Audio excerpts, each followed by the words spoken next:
Hello, welcome to Web Technologies lecture series. This is Pound from CSC Department at Circuit Engineering College. Today we are going to learn about prerequisites of Web Technologies and what are the course objectives and course outcomes, and this year's syllabus overview and some textbooks and reference materials. So basically, the main prerequisites are for learning Web Technologies. There are nothing anyone can learn. Web technologies, even an intermediate student also can learn the web technologies. But if you are good at object oriented concepts and some Java programming language, it will be very useful. And if you are good in C, C++, etc., you can master in web technology easily. Basically, any 10th or intermediate student also can start learning this course. It is a beginner course. If you are good at writing the database queries, also it will be very useful in learning these web technologies. So basically, the main course objectives are actually what is course objective means. Course objectives are meant what an institute or department intends students to learn by the end of the course. So institutions or departments are telling that students should understand the principles of web-based application development, and students should design dynamic content in web pages using JavaScript, and students should understand the concepts of Java servlets, Java server pages, and design applications using them. So if you don't know Java servlets and Java server pages, you can learn later, but just go through the just names. Just it is nothing but course objectives. So it is to understand the concept of component development and design application by establishing connection to databases. So actually, this course is meant to for every student to design some web-based applications. This is actually the institutions or instructor or some anyone want to design these web technologies. So what course outcomes means? So after the completing the syllabus, student must be able to design some web-based applications. So what is the difference between course objectives and course outcomes? Course objectives means it is developed. Its main goal is to uh, complete the syllabus, and students should learn some basics.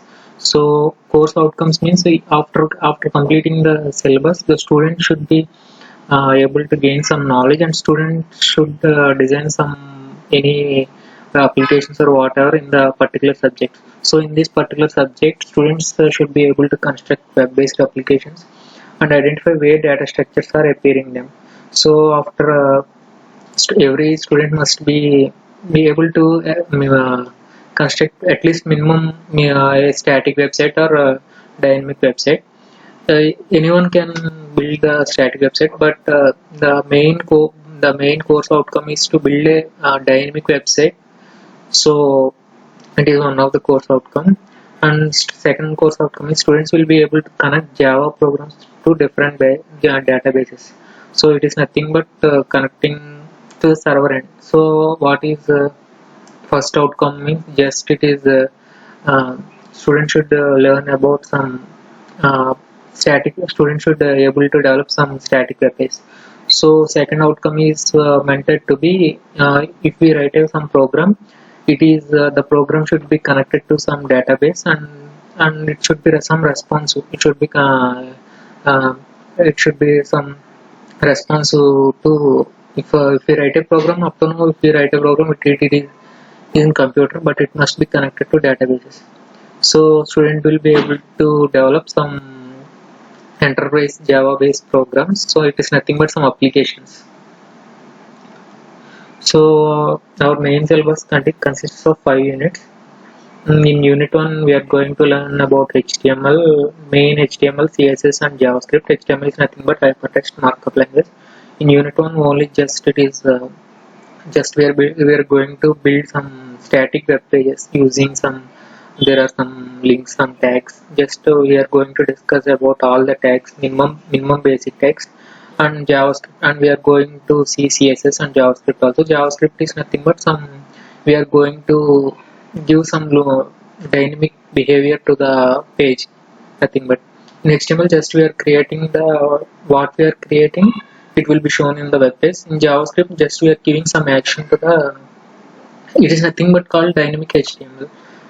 In dynamic HTML with JavaScript, so we are giving some responses to the buttons, etc., and we are going to validate some code also. So coming to unit 2, it is completely it is completely XML. XML is nothing but extensible markup language. So it is similar to HTML, but XML allows us to define the our own customized markup language. It is not in HTML. There are only some given tags. We must use that tags only. In XML, we can customize our own tags, and with that we can build some web pages. Coming to unit 3, it is nothing. It is mainly based on databases. I already told in course outcomes, introduction to servlets. It is based on servlet. Servlet is nothing but some program that runs on a server, which a program or some application that runs on a server. It might be Java program or etc. Unit 3 totally covers on servers and totally based on server side, and it is web server configuring Apache Tomcat, handling client request and response, handling cookies, and session tracking. It is completely based through what server is and how programs are running on server, etc. Coming to unit 4, it is introduction to PHP. PHP is nothing but PHP hypertext preprocessor. Its full form is P for PHP and HP for hypertext preprocessor. It is a server-side scripting language. It is one of the scripting language, and it is server-side scripting language. We are going to write the programs, and it will be run on some server. So it is most efficient. PHP is the most efficient server-side scripting language, and many websites, so many recent websites all are using PHP.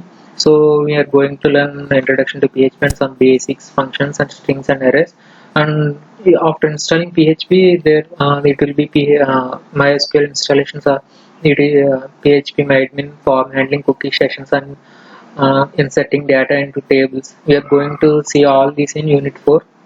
It is very easy and very interesting also. It's some just up to now where we learn some programming language. It is similar to programming language, but we are going to write these programs in a web. That's it. So coming to unit 5, it is Ajax. Ajax is nothing but a asynchronous JavaScript and XML. It is a new technique for creating some interactive web applications. Ajax is latest technology. It is better and faster. So it is nothing but it is combining of HTML, JavaScript and XML all combining, and we are going to design some web pages. So this course contains we already know total 100 marks. Internal marks will be 30 and external marks will be 70. So you already know that internal marks will be based on mid exams and online exams and assignments and etc. External marks you already know. So the coming to textbooks, there are many textbooks available. I just had placed here. You can read and go through that. So the main the complete reference HTML and DHTML by Thomas is one of the good textbook. You can refer. It will be useful. And coming to main, you can there is a vast e-learning resources for web technologies. And for in this web technology, there are bunch of texts. So we are going to learn. We are going to learn only some basic text. There are so many texts, but we are going to learn only minimum some basic text. So please note that URLs w3schools.com, geeks4geeks.org, tutorials point. W3 Schools is the most famous website for web technologies. It is very useful and very so much vast information will be there. You can also see that there is a online editors etc. So please note that. Hope you note that this. So this is the complete overview. Just it is nothing but an overview of how our syllabus is going to be and how our course outcomes and course objectives are. Thank you.